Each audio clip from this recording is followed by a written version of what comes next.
We're going to talk about our Bond Defense shampoo and conditioner. This particular range has been independently tested and proven that it will prevent the hair from breakage and also protect the hair from excessive lightening and heating tools. This particular range is also sulfate and paraben free. We're going to start off with our shampoo. Our shampoo, we're going to use a 20-cent piece. We're going to apply it, distribute evenly throughout the hair. If you feel like you need to do a second shampoo, make sure you rinse and reapply.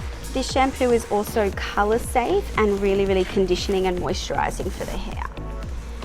It has been infused with our Argan Oil, which is also there to help prevent breakage and also to help protect the hair from excessive heating tools. This range has also been clinically proven with great results in that it will prevent and help stopping breakage from our lightening services throughout in the salon. Once finished shampooing, make sure you rinse thoroughly. Squeeze out all the excess moisture, and then we're going to apply our Bond Defense conditioner. I would apply about a 50-cent piece, working through your mid-lengths and ends, and then applying through that root area to make sure it's all evenly distributed, so then that way the hair is nice and protected and nourished. Once you've left it for your 3 to 5 minutes, make sure you rinse thoroughly and then you can style as normal.